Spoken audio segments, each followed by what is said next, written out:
Are you conscious of your addiction? Refuse to be defined by it? Not satisfied with living your life on the surface? Are you drawn to deeper meaning and purpose? And believe that it's possible to grow through your addiction to experience true freedom? Well, welcome home. Share the journey from addiction to freedom with your host, Michael Gregory.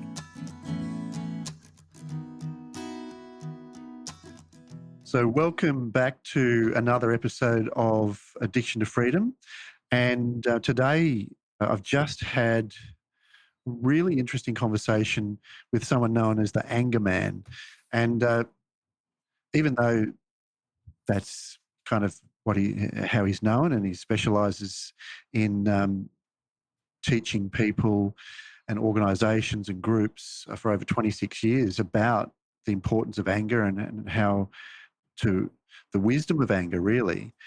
But actually in this episode, we talked a lot about the importance of, in general, feeling or noticing what's going on in the body and the intelligence of the body as a rich source of feedback that we can use in our relationships, in understanding when things are appropriate or when boundaries have been overstepped. So anyway, I won't talk too much more about it. I just really want you to have a good listen because it's so rich, and I think it will be really beneficial. So with that, I'll introduce Alistair. Welcome to another episode of Addiction to Freedom, and I don't know if you've listened to the previous episode with Alejandra, where we talked about anger, specifically in relation to women and other things. Well, today we have her husband, who is affectionately known as the Anger Man, and he's actually been working with people individually and in groups for, I think, is it like 25, 30 years? And 26. on 26 years on many levels, like both individual, group. He's consulted with Olympians and other performance professional athletes, business leaders, people that from all walks of life, from people that are perhaps on the street to corporate and police. Everyone, I guess, anger touches everyone, and he has a lot of experience, and we're really privileged to be able to share this time and understand further. So welcome, Alistair. Thank you. It's good to be here. We just talked before about, how this interview may play out. And I always get the feeling that it's just going to have its own life. But we did, I thought it might be interesting just to, on a personal note, to get an idea of, where you obviously had some kind of experience that led you into devoting your life to helping people with anger. That must have been a personal motivation at some point. I'm just wondering, was there any kind of defining moment where you realized that this is, or where this journey began for you? Well, I suppose ultimately the journey began because of the family I grew up in, which there certainly was anger, but it wasn't expressed in a particularly healthy way.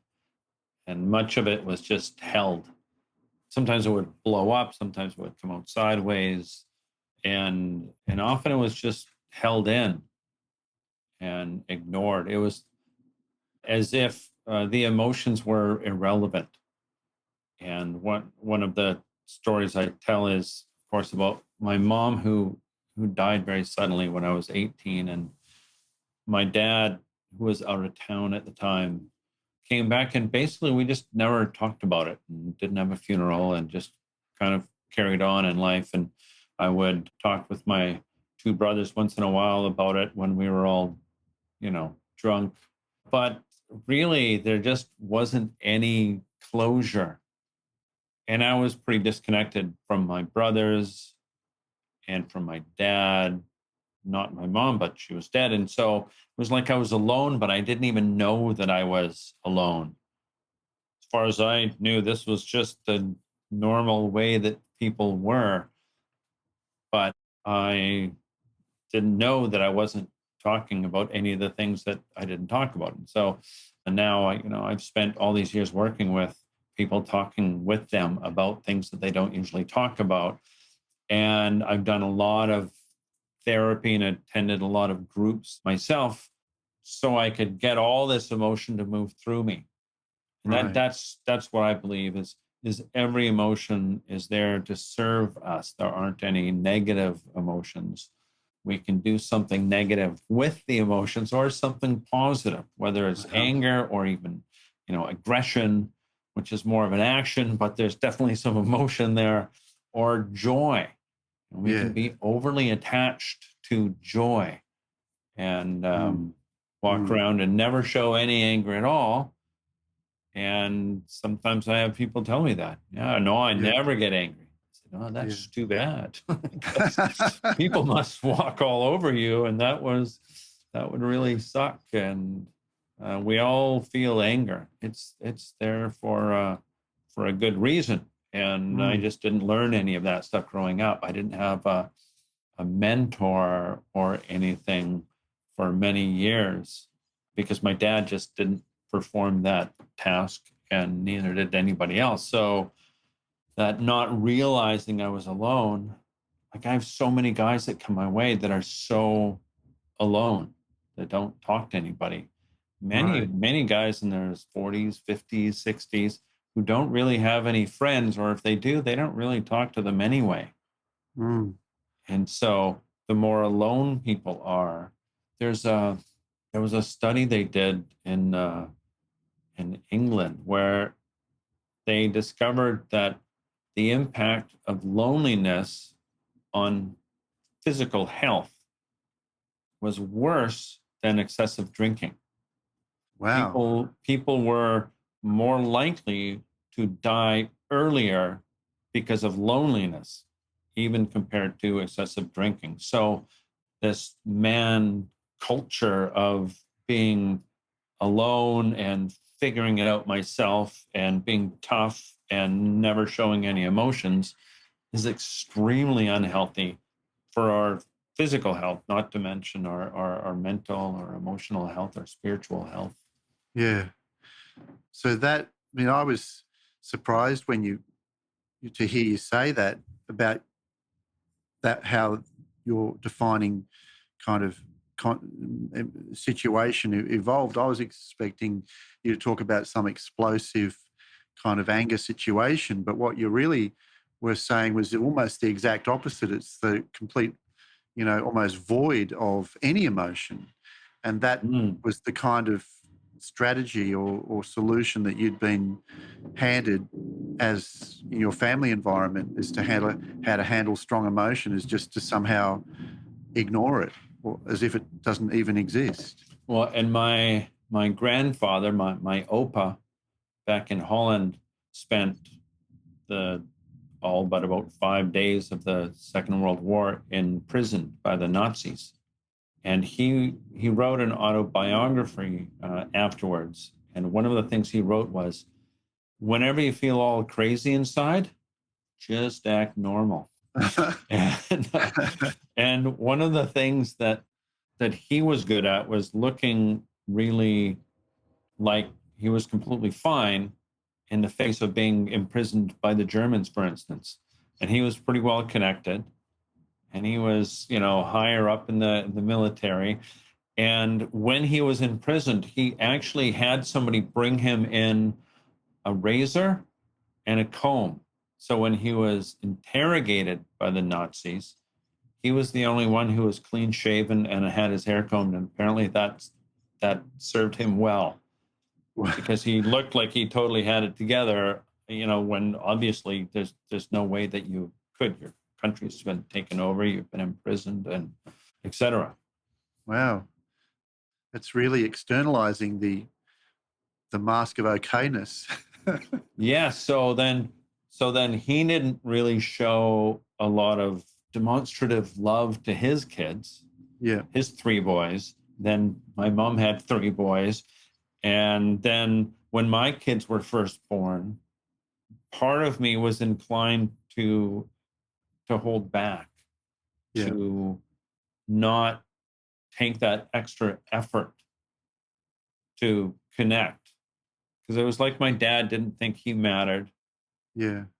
And so I can remember one day I was divorced, my kids were at their mom's house, and I was driving home from the grocery store, and I knew my son was sick. He wasn't well. And I had picked all this stuff up, and among other things, this fresh pressed juice. And I thought to myself, oh, I should stop by and drop this off for Oliver. He would really like that. And my first, like my default reaction was, nah. And I caught myself. I'm like, what are you doing? Right. And so I phoned him up. And even though he was little, I phoned up because he could still Yeah. phone in the cars at that point. Now Yeah. he's 6'4" and something. And I said, hey. And so I came over, gave him the juice, got hugs from my kids. Like that was what I was supposed to do, to be true to myself, was be loving and present and generous with my time. And, I just saw my kids today. And one of the things I love about my son is he usually hugs me at least twice or three times when we're saying goodbye. Wow.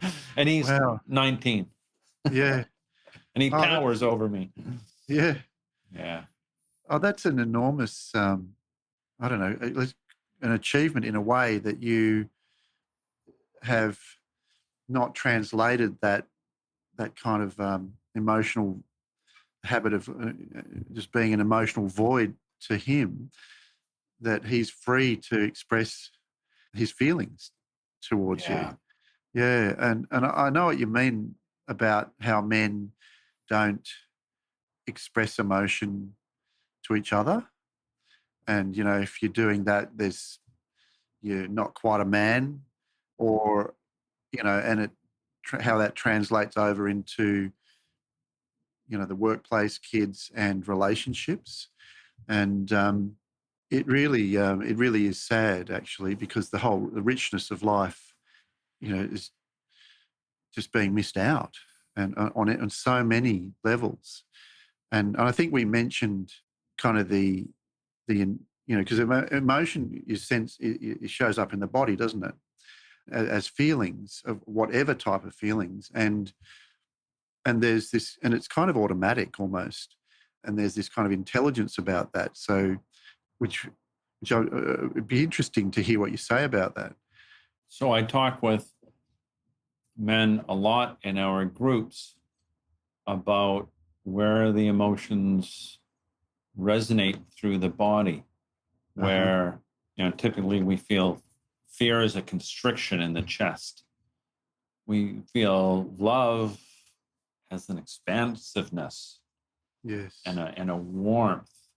Yeah. We feel unhealthy shame right in the solar plexus.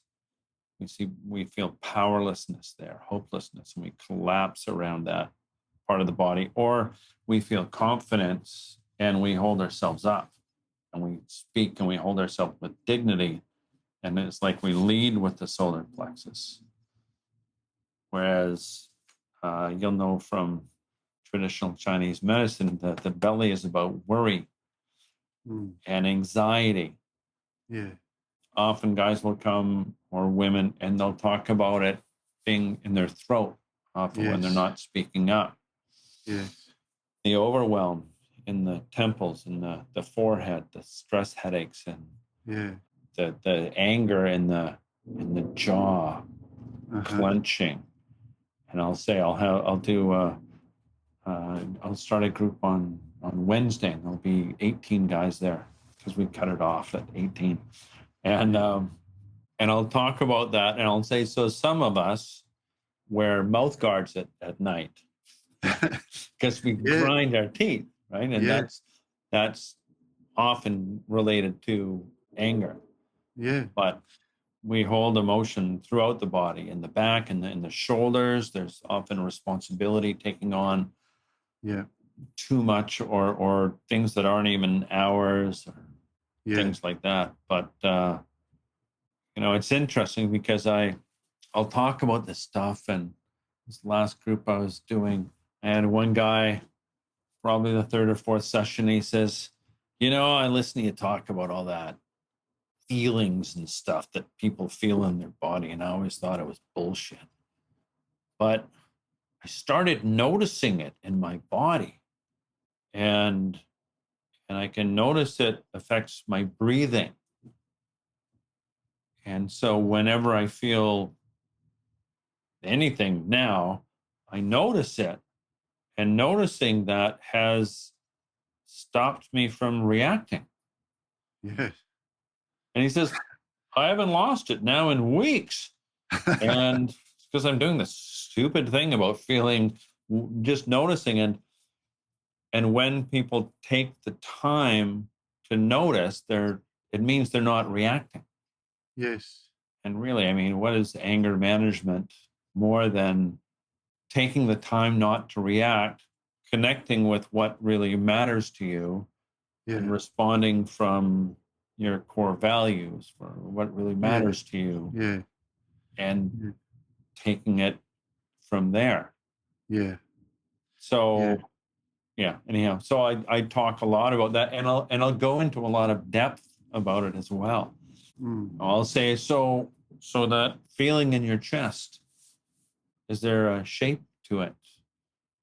Is there a color to it? Is there a texture to it? So it's like rope or steel cable, or it's tied up in knots, or it's uncoiling, and and it's connected to your heart and your breath. And if it could speak, what would it say? If no words come up, well, what might the sound be? Mm. Mm. And most of Yeah. the time, people can come up with stuff, or I'll suggest that they write about it. Now, I was working with a mom the other day, who's like an accountant, right? Everything's black and white and in little boxes all the time, and she's great, but Yeah. it's often people just aren't used to really connecting. And during the session over Zoom, she had this newborn, or a couple of months old, and I said, "So, what does it feel like?" And she was holding the baby against her chest. Yeah. The baby was lying there. I said, "What does it feel like in your body right now?" Took her a while to stop and think and go, "Well, I don't know." So we'll just take a guess. Warm, I guess. Yeah. Mm. Mm. And I imagine in your little baby's body, it also feels warmth, and maybe an expansiveness and a relaxed breathing in both of Mm. you. Mm. Do you notice that? And it's beautiful, right? I mean, just like it's Yeah. magic, just like Yeah. this is great stuff. And Yeah. she's connecting deeper with her baby. Yeah. And this is good stuff. I love this Yeah. kind of stuff. So Beautiful. I can go all sorts of different directions with Yeah. what it feels like. Yeah. Yeah. So I remember that feeling with my sons, of holding them and feeling this kind of really kind of, I don't know, it's almost like a celestial kind of love energy, that was present with the babies. And I would feel it, but I noticed it was not there when I wasn't holding them. It wasn't from me so much, it was with them. And just an amazing blissed out feeling to just when they're going to sleep on you. Yeah. And another thing, just to comment on what you were saying, how about the overwhelm in the temples and up here. Well, in China and the jaw, Chinese medicine would talk about this as the gallbladder meridian, and the gallbladder and the liver are partners. In fact, physically, they're gallbladders on top of the liver.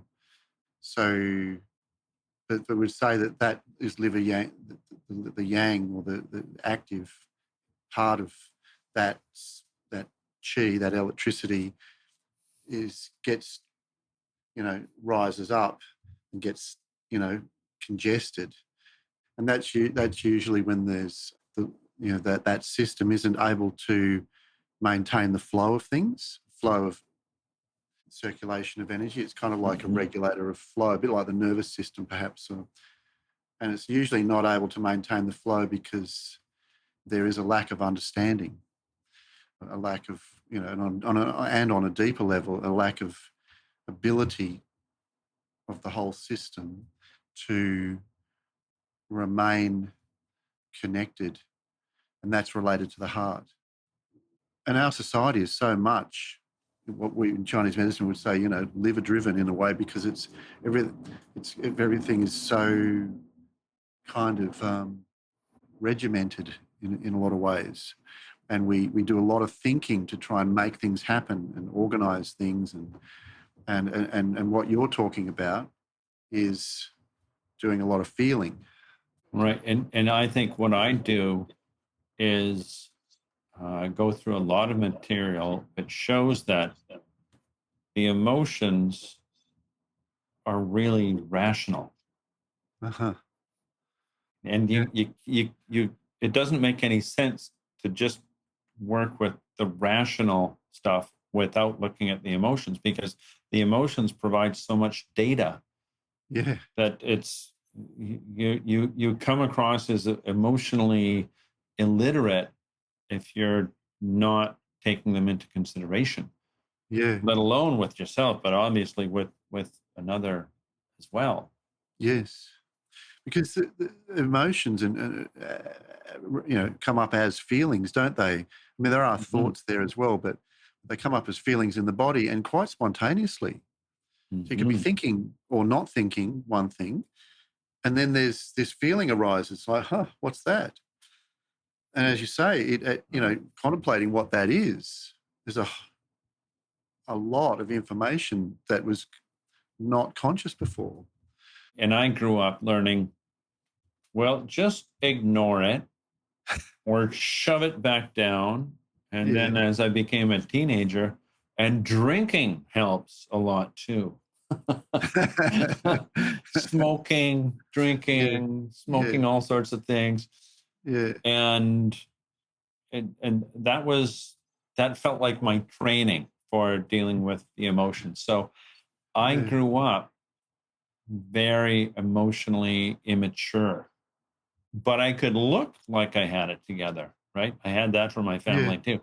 So I could look like I had the maturity, but if you dug deep at all, you could figure it out if you had maturity yourself. Yeah. Well, I think, in a way you're expressing, quite vulnerably the truth of, well, certainly my experience and a lot of people's experience that I see, whether they realize it or not. Even in my sort of local surf community, there's a couple of guys that had a kind of falling out over an incident that occurred, and both had a position, and their solution to that was actually to just ignore each other, pretend each other didn't exist, Mm-hmm. That, and I've seen that, families do that too. You are no longer my son. All the time. Yeah. Well, and and and sometimes we need to cut off family members because the relationship is just too toxic. Where you can try and put the effort in, and it's like, okay, well, you're just getting all this toxic stuff back. Yeah. Sometimes you need to cut somebody off, and it really sucks because you love this person. Yeah. And you miss them. Yeah. When you cut them off, and it hurts, but not as much as keeping them in your life. Yeah. You're talking like, about I'll try again in another year or so and see how that works then. But sometimes we need to look after ourselves, and that's. So you're talking about a healthy boundary. Yeah. A well considered, not a reactive kind of act. You're talking about a reflective, healthy boundary that's better for both at that time. Yeah, and it may only be set by one person, Yeah, it's it's intentional. And what you're talking about is these two guys. It's like they're just not going to deal with each other, and they're not going to be vulnerable with each other. They're yeah, not going to connect with their hearts and look into each other's eyes and have compassion for each other and understanding, which is yeah, probably what would help resolve yeah, it. I mean, yeah, in most family situations, or in groups of people, it's bring their yeah, humanity to the front so that yeah. you feel each other. So, so a lot of what we've talked about is, feeling and emotions in general, and the importance of that. And you've in a way chosen to specialize in anger, which is a specific kind of emotion. I'm just wondering what is it about anger that you feel is so important? Well, anger moves us, and I think I just discovered, because randomly somebody asked me to run an anger management group, and I said yes. I was really afraid when I did that first group.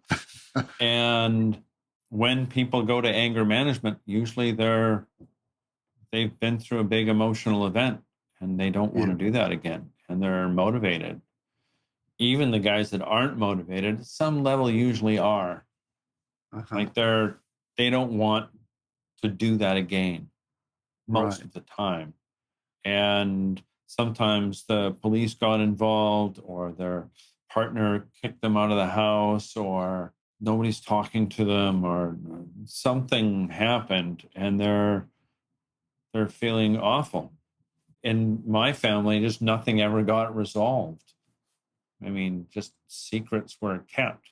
So people show up with this shame. They're hanging their head. They're like, oh God, what did I do? And they feel awful inside. Yeah. And they don't want to keep doing this.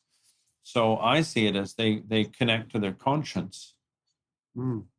And their conscience is like, this isn't me. I'm not being myself. I'm not being true to myself here. Uh-huh. And so the work I do with people is, well, what would be happening if you were true to yourself? Well, let's take some time to understand what are all these things going through the body, so that you can get better at figuring out what is the right thing to do. Because, if you didn't have anybody guide you through these things, how the hell are you supposed to know? I don't know. Yeah. And Yeah. If it's never uh, been modeled for you. going back to my son, and because I've read about this elsewhere, and I experienced it a long time ago. In elementary school, little boys will walk down the hall arm in arm. Yeah. They're buddies. They'll Yeah. talk.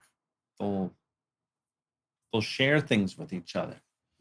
But once they get into older years in elementary, and they certainly when they get into high school, they are not walking down the halls arm in arm anymore.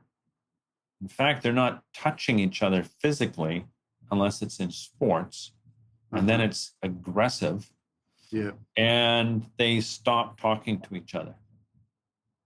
So they stop sharing things. So this Yeah. whole being a man, that, these messages that we get about being a man when we're growing up are very strong even today. And they're changing somewhat, but they're still there. So guys get into high school and they don't want it. It's okay to be gay, but nobody's allowed to think that I'm gay, so I'm not going to touch anybody. And they're they end Yeah. up being alone. And Yeah. I it, it when I was 40, I found out that I had an older sister, Oh, a half sister that my mom wow. had in the late 40s. And she had a very strict expectations from her mother. And she was sent away to Kingston from Toronto. I can only imagine, because nobody's around to tell me what actually happened, but I'm imagining to live with the nuns and have the baby, and then went back home and just never spoke about it ever to anybody. Wow. Including her own sister, who didn't know that this happened. Wow. Until some old family member on their deathbed apparently told her sister. But it was like she kept this secret even from my dad. Wow. Took it to her deathbed with her. And then Nancy popped out of the woodwork in the year 2000, and I still stay in contact with her. So, but this is not really all that unusual. There's so many secrets in Yes. families. Yes. And so part of what I do in the anger management work is just to normalize this. So we'll talk about healthy shame, where we connect with our conscience, where we take responsibility, where we face it, where we hold ourselves up and we acknowledge what we've done. We apologize sincerely, vulnerably, and among many other things. Or the toxic side of shame, where we keep secrets, and we typically have this inner critic that's inside our head going on about, well, don't let anybody find out the truth. Nobody can know, because if anybody ever finds out, it'll be the end of the world. Nobody will ever want to have anything to do with you ever again. And it's maybe a 2 or 3 or 4-year-old emotional maturity level running that part of us. But it's like the end of the world. And I say, and when we're in that toxic shame spiral, we think, and I'm the only one. Nobody else is like this. Meanwhile, all of us are having the same thoughts, which keeps us very isolated and alone. Yes. And so I'll say in the group, as I'm describing this experience of toxic shame, I'll say, well, and if you look into any family history, in almost any family, you include the aunts and uncles and stuff, and you'll find, somebody cheated on their husband, or cheated on their wife, or somebody was an alcoholic or a drug addict, or did some criminal things, or there was sexual abuse or physical abuse or emotional abuse, or somebody tried to kill themselves, or somebody had mental health issues, or somebody had a child when they were 16. And I'll say, and that's just my family. So I usually get a few laughs out of that one, but it's true. Yeah. And I think my family's pretty great. Even the ones that I don't talk to, I have some appreciation for them. Yeah. And it's just like, this is what's in families. But as long as these things stay secret, they have this power over us, and they run us from the shadows, from behind the scenes. Right. So let's talk about that, because that's the other side. The attempted solution on the surface is to bury the secrets, to prevent the shame and pain of that, and the visibility and vulnerability of that. But then the consequence of that is what you just said, that they run our lives from the shadows. So what does that look like? So that looks like somebody gets near your shame. Somebody says, hey, maybe you should consider quitting drinking, right? That's called pushing a button. Or what about that event that happened a long time ago where you kind of crossed a sexual line with somebody, right? Usually what happens in those moments is the toxic shame takes over, and because the person is really attached to everything going a certain way, right? There's a perfectionist thing often. Yeah. and they want to feel like they're in control all the time, feel like they're in control all the time. But when then somebody pushes that button, whether it's in the family or outside the family, their response is usually a reaction. And it's like this deep well of heat and energy rises up in them. Yeah. And it doesn't matter how intelligent the person is, how brilliant, how much psychology they've studied, none of it matters. Yeah. Once that stuff rises up, it's like the more they escalate, the more their emotional maturity level drops.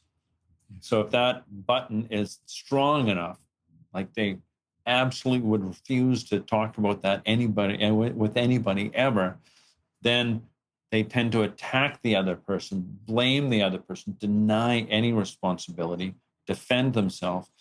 And there's so much drama wrapped around all of this that nothing ever gets resolved. Uh-huh. Because once there's all that drama, then it becomes about all the drama. Yeah. Whatever was trying to be addressed is lost in the chaos of the moment. And so everybody tends to walk on eggshells around that person because they're not sure when or where that button is or when that might go off. Yeah. And so in that family, they learn, well, you just don't talk about this event or that event. And from my experience, they might not even know that they're not talking about things. It's just so normalized. Mm. But if you do try to talk about it, even if you do it compassionately and like in the wisest, way possible, it'll all get distorted, thrown back in your face, and you'll be Yeah. blamed and attacked. So Right. when we're in a system that's run by all this toxic shame, there's no way to resolve things. So it's crazy making. And some of us have been in relationships where that has occurred. Yeah. Maybe many of us. Yeah. Yes. Certainly I have. And so the way you describe that is that the button got pushed, shame appeared, and then the anger came out to get it away, to defend. And And is that deflect. the relationship between shame and anger? So That toxic shame anger? is there so often. Does something really simple, like tell somebody to move over and they don't hear them. And then they have to raise their voice, and then the person feels embarrassed and then just blows up back at the person. Yeah. Yeah. Meanwhile, it's just his wife, and it's like, what are you doing? We have our kid here, Yeah. right? Yeah. And it's just that's been touched. And so until that person can start to explore, it's like, oh, this is in here. And ideally, with curiosity and compassion, start to get to know, wow, I have this whole well that starts at my solar plexus or in my gut, or this constriction in my chest, or Mm. this suffocation that I feel, or this overwhelm. Just starting to get to know it. And it's like that's your trauma. And practicing getting close to the trauma and then pulling back, soothing yourself, Uh-huh. learning how to just stay at the edge of it so that you don't get overwhelmed by it, and then pulling back, practicing that. Breathe. I'm just, can I offer you a glass of water? That's a good one, right? Forces Yeah. you just to take a minute to walk to the other room, breathe while you're drinking the water. It just cools things down. Yeah. But finding ways to bring yourself so your feet get back on the ground Yeah. and Well, your emotions can, right, yeah. just Sounds like a lot of people are kind of frightened of anger, and it's usually because I think because it appears in a sudden and destructive and out of control way, often very sudden, explosive, and without almost like without a conscious choice. And mhm.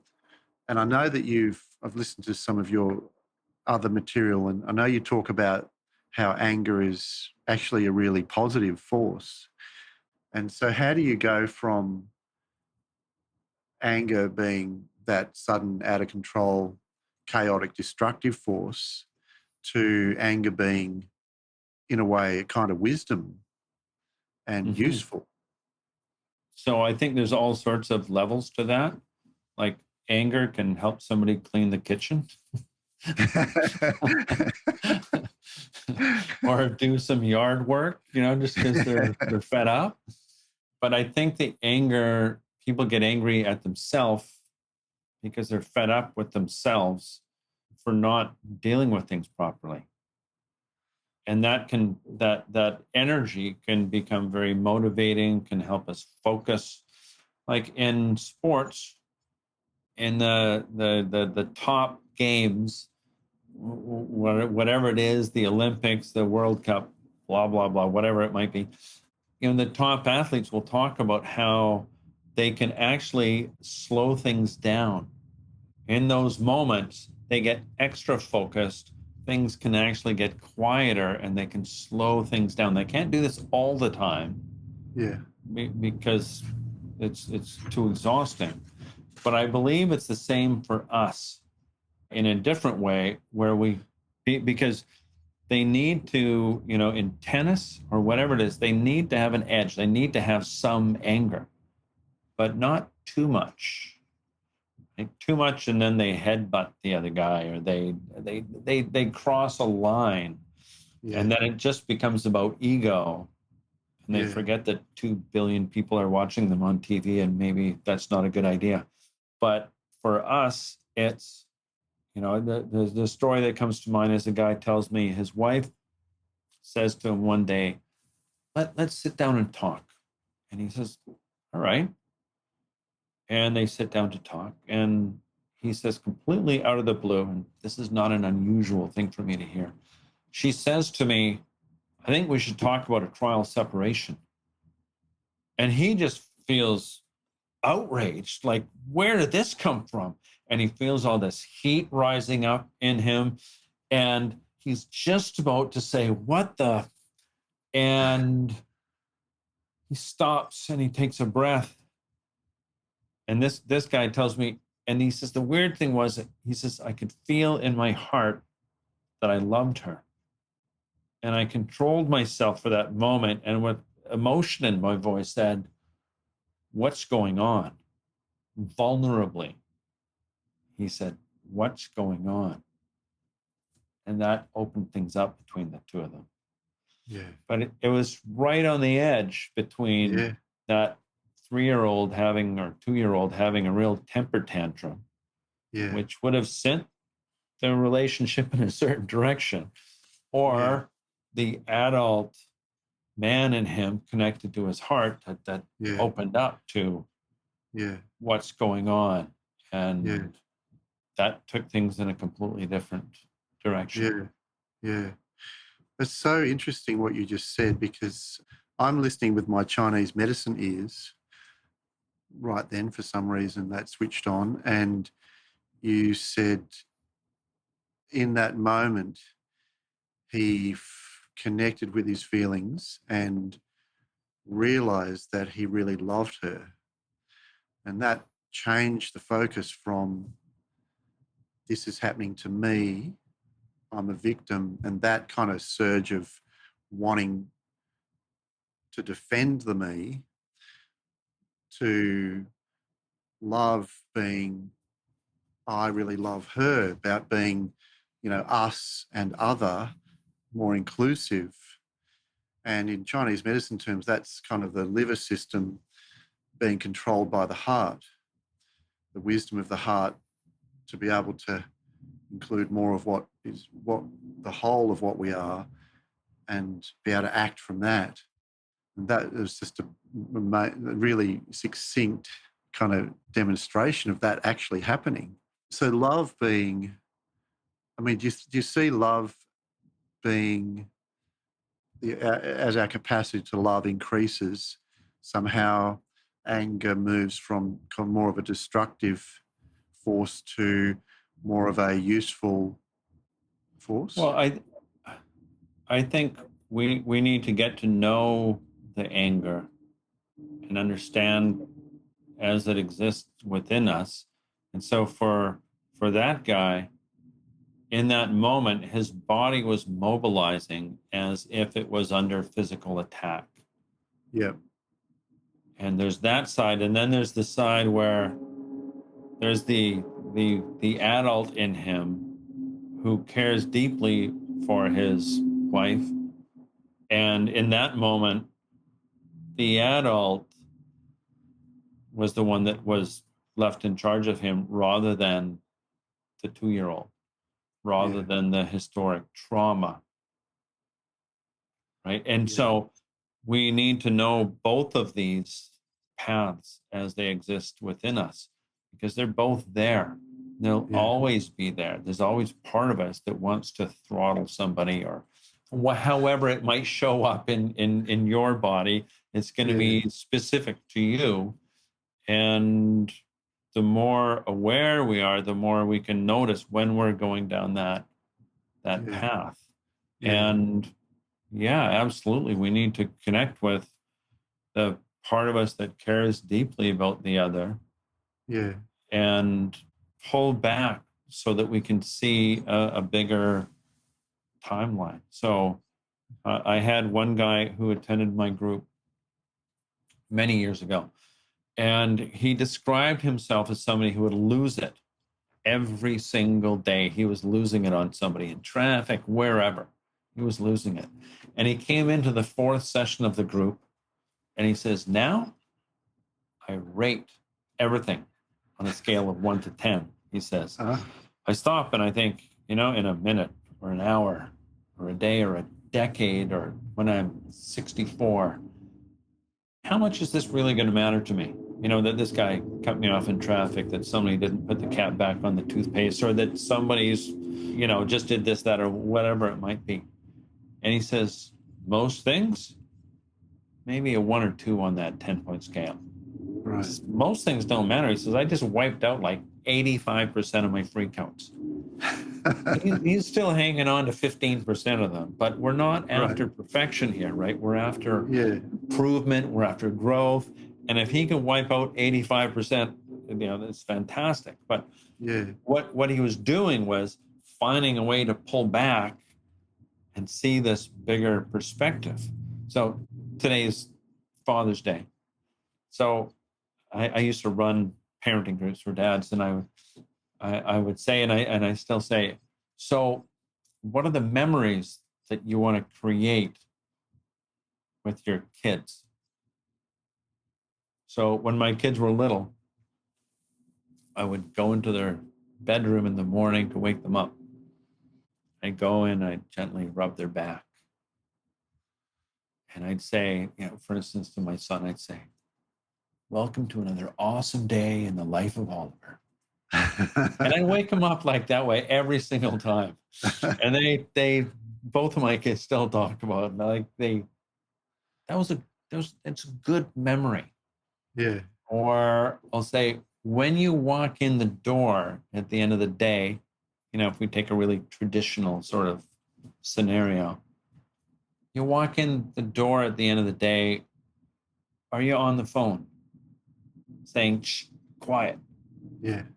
Or have you gone to anger management and you're finished your phone call, you turned it off, you stopped, you breathed, you took a moment to set an intention, and then you walk through your door and you connect with each person there and you say, hey, how are you?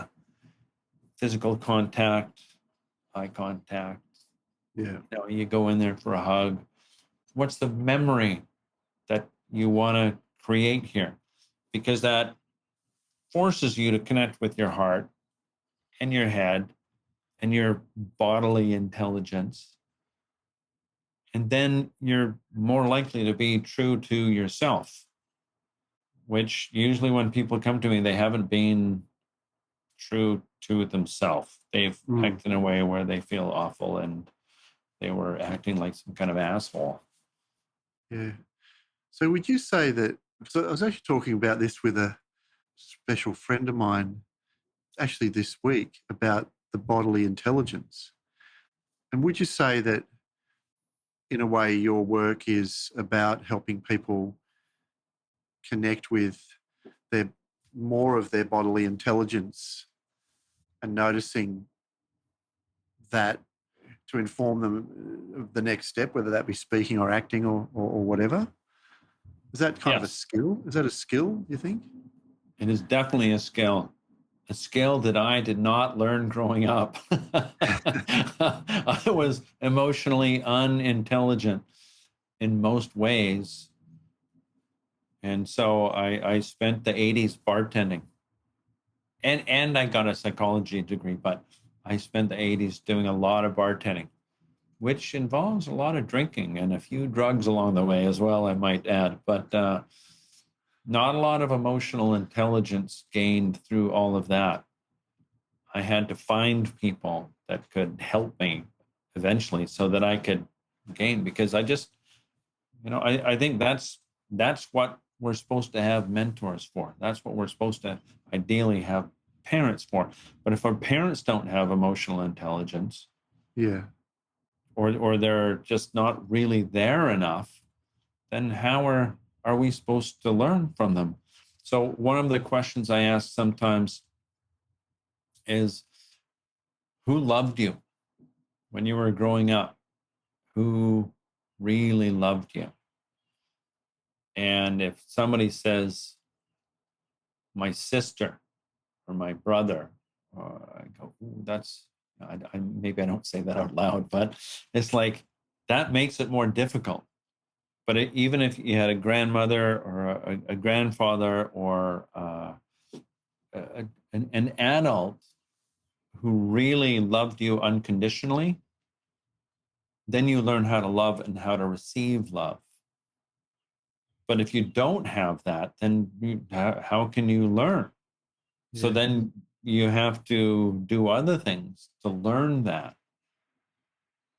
But, I was fortunate because my mom was good at least in short windows here and there, of being very loving. So I Yeah. learned what that was about.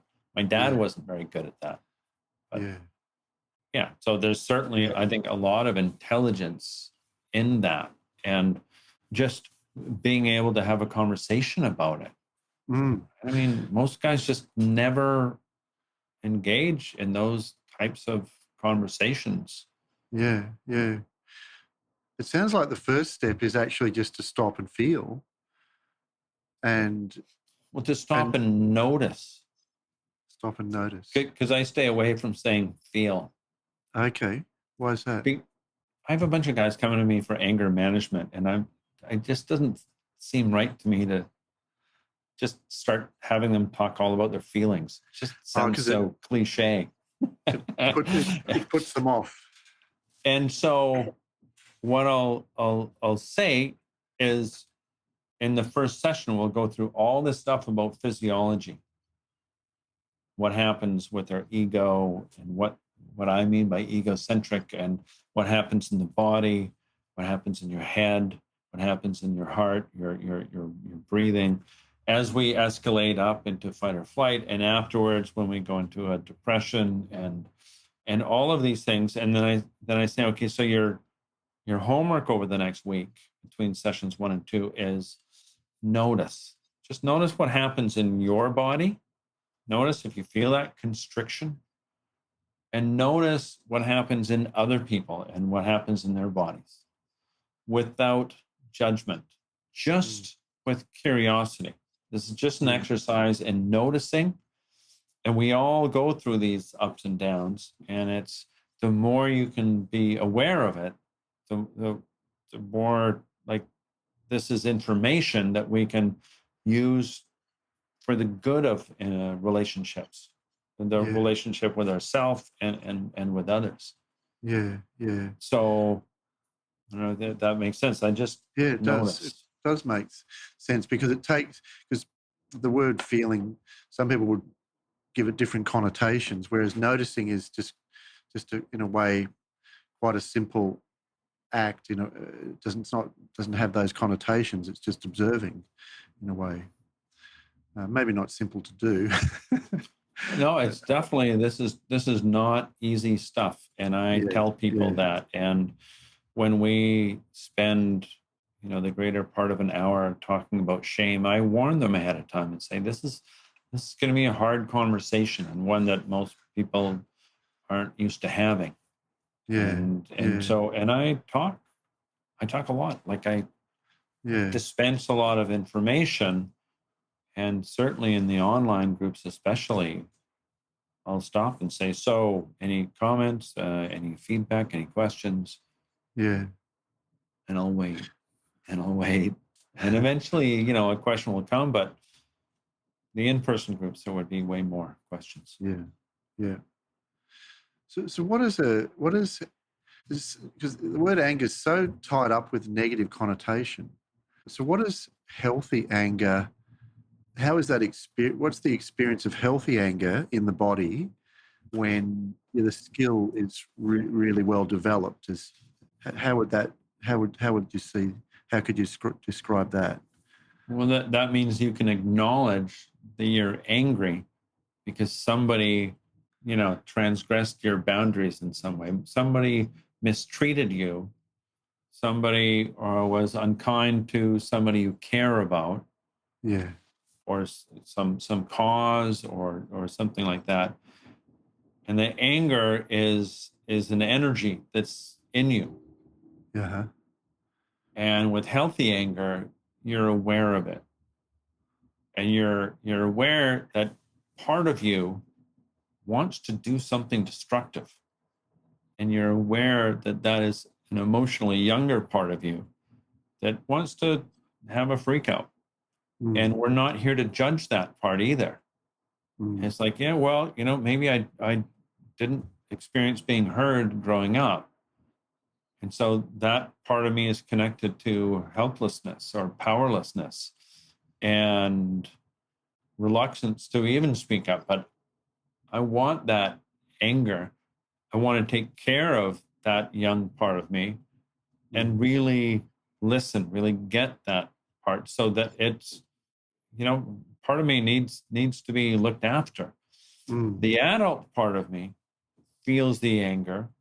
And so, well, what am I going to do with this? Well, I'm I'm going to take some time here to think this through. I'm certainly not going to just like text the person back. Uh-huh. Right? I'm not going to Right. write that email and Right. hit send. I'm going to stop. I'm going to think it through. Maybe I consult with somebody. It depends, but I think every Mm, major shift in the history of the world started with anger. mm, Gandhi, mm, some mm. level, had to be kind of pissed off at the British in India, Yeah. among other things, Yeah. civil rights, racism. In Canada Yeah. here, Indigenous children being murdered and buried around residential schools. People are supposed to be angry about this, but that does not mean that it turns into aggression. Yes. If we do something wise with it, we feel the grief, we Yeah. feel the sadness, we allow ourselves to feel the tears, but we hang on to the anger.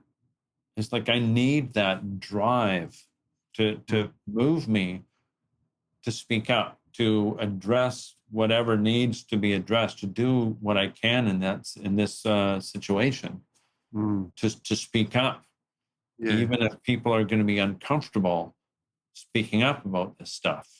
Yeah. To feel the part of me that's reluctant to, and to Yeah. really be conscious and intentional that I'm going to use that to do something worthy. Yeah. That's not easy. That takes everything in us. Mm, mm. Yeah. I was picturing you doing that, like as if a situation occurred, the anger was rising up, and what I was picturing was that you were, a lot of what was you were describing was going on inside, you know, being Sure. aware of that, but also being aware that this needs more time to understand, and to give yourself that time without burying it, so not without pushing it away or nullifying it, invalidating it, but then also then having the courage to then take appropriate action, because something's going on here that's not okay. And in a Yeah, way, that's kind and of, I was just going to that say how go ahead. masculine that is in a way, and not just masculine, but I think it's the good part of masculinity. If take the courage, using that energy, and take the courage to take action where it's required. But of course, women can do that too. Hmm. Yeah, and need to. And it's going to be different for each person. Mm, We're not all called to respond in the same way. yeah, And what one person is going to say, that's not my path. I'm not here for that purpose, and it's okay. I have to right, trust that other people will take that path, and I'm going to do different things with it, yeah, meaningful things, but not, it's. I think it's honoring ourselves and whatever that is for us, because we all have our own histories in our bodies, and we're better suited to do some things than others. yeah, yeah. Because there's a tendency to want to really solve problems with some kind of mental conceptual solution, and then act out a strategy based on that. And what I'm kind of gleaning here is that needs to be balanced out by this kind of embodied messages, the embodied, kind of messages or communication that we're getting from a non-conceptual aspect of ourselves. Well, and we're supposed to not know, and it's healthy to speak with other people Mm, and get feedback and acknowledge what you don't know with mm, with dignity and with vulnerably, just being accurate with what's going mm. on and reaching out, because our sort of historic masculine messages are just figure it out yourself. Yeah, So I grew up with that and just figured it out myself, and yeah, and built a company which was just me for the most part for a lot of years, and then slowly started to add people, but mm, doing everything myself. yeah, yeah. And so recently we hired an operations manager, Oh, and it's really fantastic. hard for me to let go of things. But I'm learning, and Yeah, I'm able to be honest most of the time with it, and yes. because I just turned 60, so Oh, maybe it's time that I let go of a few things, let oh, go of some of the tension in the shoulders. yeah, yeah. Oh, no, it's fantastic what you're doing. And I like what you just said there about, being able to be okay with the unknown, with not knowing, with Mhm. not needing to know everything. The pressure to need to know everything. It's Yeah, unreasonable. It's ridiculous. It's yeah. unachievable. I mean, the unknown is just, to be open to that is so creative. Um, Yeah, and so many of us learned growing up that being rational and linear in your thinking is the only acceptable way, and that yes, anything non-linear based on the emotions is irrelevant. At least yeah, that's a yeah, lot of what I learned growing up yeah, anyway. But yeah. from my dad, not so from my mom, but from my dad, Mm, that was the messaging. And yeah. he got it honestly from his dad. But I think for him, because he came from a family where they were all musical, Oh, they yeah. all played instruments, and he played the cello, and so he liked jazz and things like that. So I knew there was openness, right? Yes. But there's also that very linear thinking. Yeah, So yeah. Yeah. Well, it's so inspiring to see how you've, in a way, changed the inertia and the freight train of, what your the inherited ways that of dealing with emotion, and you're passing that on to others, including your son. So it's just so inspiring that, in a And my daughter. generation, Yeah. and your Yeah. daughter, Yeah. that can actually evolve. And so I really thank you, Alistair, for kind of opening up and sharing a lot about your story as well here. And I want to just ask, is there anything? What's the best way that people can? What's the best way that people can engage with you or to get started? We'll put some notes some show notes and links and Sure. things. But what would you say to people if they want to get involved with what you're doing? Angerman.online. We have people from all over the world join us for our groups and counseling and things like that. There's a whole team of us, and we do women's groups, as you're aware. Yeah. And Moes Anger Management on Instagram. We're on Facebook. That's Moose, Moose, isn't it? Like Moose, the animal. okay. It's not spelled that way. My last name is spelled Moes, but it's Dutch. It's pronounced moose, like the animal, like the hair product, like the dessert. I've heard it all. Well, it both smells good and tastes good. It's good to have a sense of humor in this business, I think. So The book is titled Lose Your Temper. Lose Your Temper. Awesome. Well, I'd like to bring us to a close and thank you again. And I look forward to continued conversations at some point. Mm-hmm. Love to. Yeah. All right. Thanks very much. Yeah. See you around. Maybe I'll have Alejandra and myself on the same podcast. What a great idea. We can argue between each other.